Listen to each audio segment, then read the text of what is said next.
Hey, Lake Erie Council, it's Phil Williams, Director of Camping Service. Here at my home, my lovely wife Teresa is filming today, so say hi to Teresa in the comments. We're really excited here to talk about cast iron, or at least I'm excited to talk about cast iron.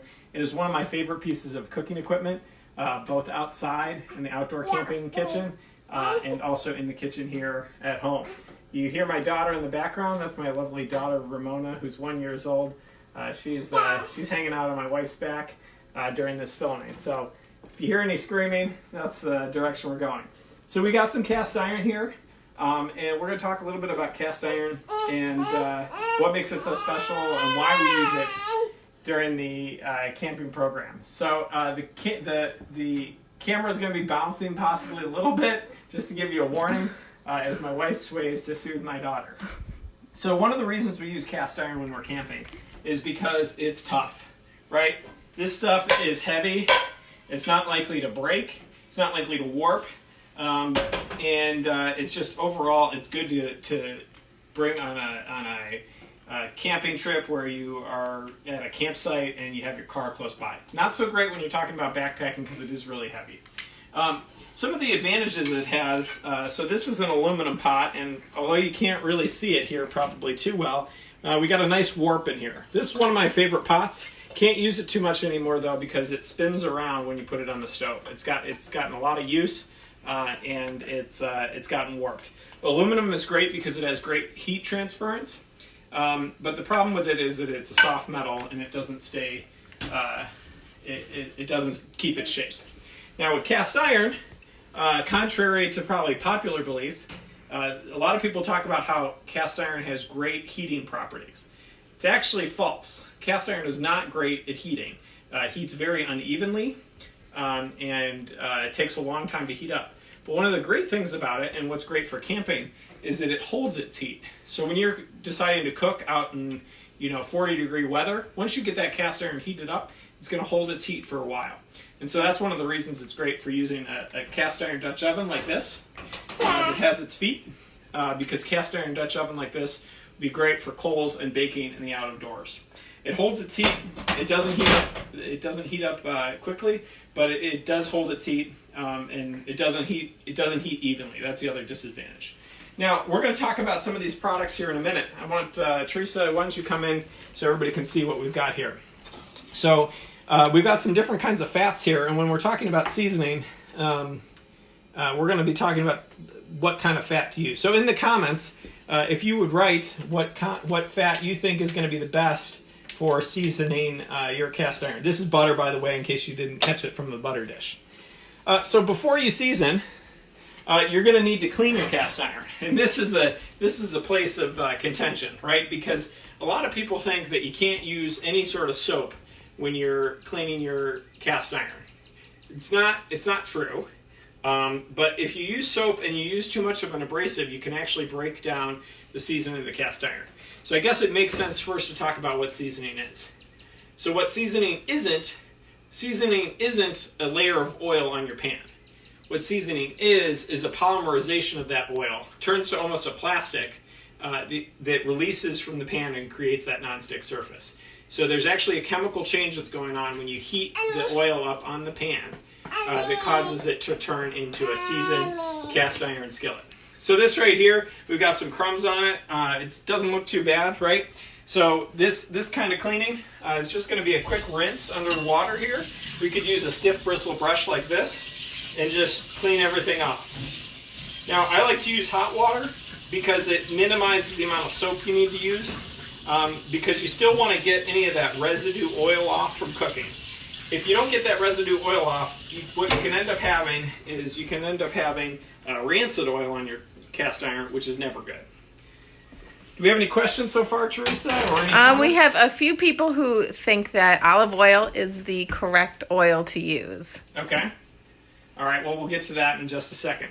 So I want to point out two different things here, and I'm going to regret having done this, I think. But we have two different kinds of cast iron here. So there's two different vintages. So if you want to come in kind of closer to each of these, first starting with this one in the back. So this vintage of cast iron is an earlier vintage, and one of its properties is that it was actually cast in a die cast. So the insides are much smoother than you would find with a newer cast iron, which are sand cast. And they don't really make them that way anymore. They don't make a lot of things. Now, one of the advantages is that it comes with a smoother surface, so that you don't have to worry about it. Now, it's had many years on it, so it's had plenty of seasoning, and it's already in good shape. Now, this right here, this is a newer piece of cast iron. This is a Lodge cast iron. They make our Scout's Own skillets that go with our breakfast box. It's a nice piece of cast iron, but if you feel it, and I know you can't feel it on camera here, but if you feel it, there's actually a rough surface because it's cast in sand.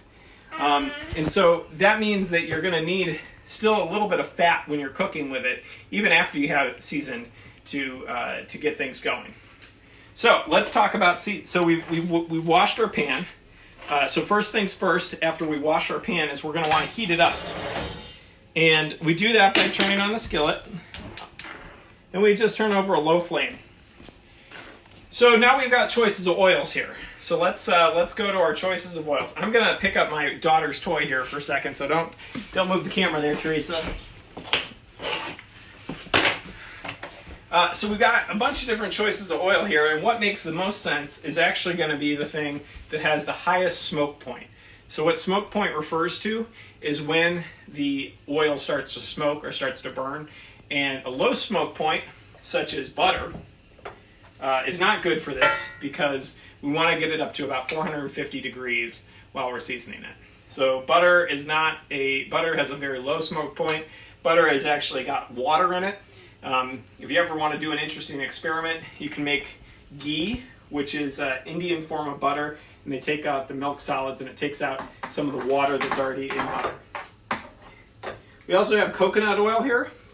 Coconut oil is a high saturated fat oil, also has a very low smoke point, not good for this case.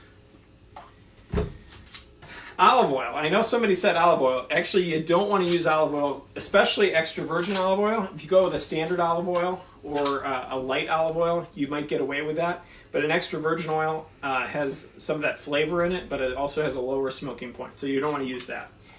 Crisco plain canola oil is always a great way to go. It's a standard that most people have in their kitchens. It's always a great choice. But today we're going to actually use avocado oil, which I've got this nice spray that they sell at Costco. Not to give a shameless plug there, but the benefit of avocado oil is it has a very high smoke point. The best kind of oil that I've seen from doing research about seasoning cast iron, the best kind of oil to season your cast iron is actually flaxseed oil. I don't have any of that, so we're going to use what I have because that makes the most sense. So we got our pan heating up here, and one of the reasons we want to heat it up before we do anything is that we want to make sure that all of the water has been released. And you'll notice here, if you look at my oven, we've got it on preheat, and we're preheating it actually up to 450 degrees. So once it gets heated, we'll be all set to go. But here we've got the cast iron pan, and you see that the bottom is actually a little bit rusty. I'm going to have to do a bigger job on this, and I should have turned my burner on sooner. But what we're doing here is we're preheating the surface so that we can get any of the water out of it. Next thing we're going to want to do is we're going to want to take some of our oil, in this case avocado oil, and we're going to want to spray the surface. Now this one seems to be out, which is great. Be prepared, always have your backup. So we're going to spray this.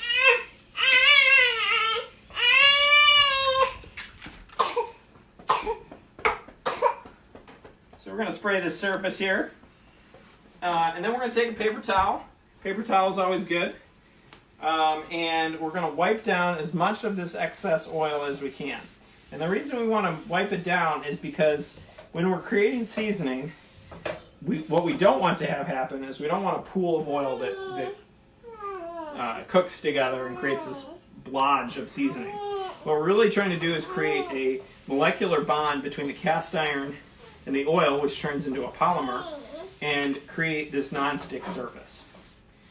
So, as you can probably see already, we've got most of that oil wiped off. I don't know if that's glistening a little bit. You want to wipe as much of it off as you can.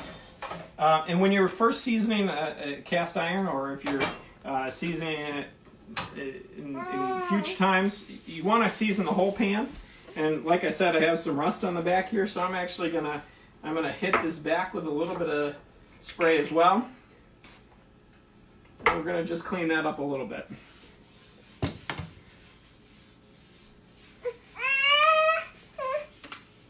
Once we've got this all sprayed and it's nice and we've wiped off all the excess oil, we're going to stick it in the oven. Now I'm going to stick this in the oven upside down because I want it to drip into the oil. We've set our oven to 450 degrees, and in our oven here, Teresa, if you want to bring the camera over a little closer, you notice that I've got a pizza pan in there, and that's so that when any excess oil comes off of this, as it gets much hotter, that oil will drip right onto that pan. And that's it. That's how you season cast iron, folks. Just a couple more notes.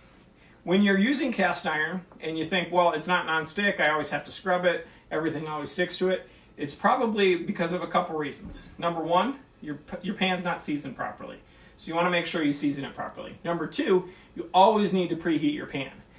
And it's not like preheating a stainless steel pan where you put it on the stove for 2 minutes. You're going to have to wait probably 5 to 10 minutes to get that heat up there. Number three, you always want to use a little bit of fat, an olive oil or something like that, because a light olive oil, canola oil, something like that, because you want to make sure that that there is a little bit of fat in the pan, and that'll help it keep nonstick. A couple other items to note about using cast iron. You're never going to want to use a highly acidic. You're not going to want to cook your tomato sauce in a non-enamel cast iron, which is what we have here. We just have the standard cast iron because that acid can eat away at that coating. If you're sauteing onions, that's not really a big deal, or if you're cooking tomatoes into something, that's not really a big deal. But you want to make sure that you avoid using heavily acidic things. Now, Teresa, have we gotten any questions or anything in the comments so far? Oh, well, great. I'm glad that there's no questions. Well, if you have questions, I'm just about to wrap up, so put your questions in now if you have any questions. You notice that there's a couple other tools here for our cast iron that I'll talk about. Salt. Salt's always a great one. You take a salt with a little bit of oil and your paper towels, and that's a great way to scrub if you got something that's stuck on mess, whether it be a dump cake or something like that you got stuck on that you need to clean off. Salt is always a good abrasive. Then you're not using too much soap. Soap can be used, like I said. You don't want to use too much soap because that will help break down the surface that we're trying to avoid. Also want to get off that oil, the excess oil. That's why we use the hot water before because we don't want to have anything go rancid. Do we have any questions now, Teresa? Nope. All right, well then that wraps it up. We're really excited to show you this this demonstration here tonight. If you have any questions, please feel free to hit us up in the comments, and we'll respond to them as soon as we see them. Thanks, and have a great night. Oh, one more thing, Lake Erie Council. We have this 5K coming up on Saturday. A Scout is Helpful 5K. Actually, I'm sorry, it's on Sunday, I believe, at 11 a.m. That will go to help raise money to help our first responders and our local businesses that are restaurants. So if you want, if you are a runner or even if you want to walk it, we encourage you to sign up for that. Help support our first responders, help support our medical professionals and our local restaurants by providing them with lunches and food like that. Thanks, and we have one question. Is there a point in which you can't bring back an old piece? No. Is there a point of no return? There's not. Let me take that back. There's a point where it may not be worth it. If you have a piece that's cracked, that may be difficult to repair. You can get cast iron welded back together, but it's questionable how effective that is. But if you've got a lot of rust, you can take a steel brush, take a steel wire brush that you get on your drill, go to town on it, and you can really clean up any piece that you find.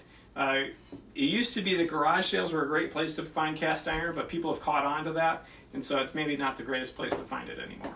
Do you have any other questions, Teresa? Well, thank you, everybody. Take a look at that 5K website. Take a look at the 5K sign-up. We hope you join us. I'll be running on Sunday or walking, one or the other. The whole family will be out there. Really excited to be helping our community with that program. Thanks and have a great day, guys.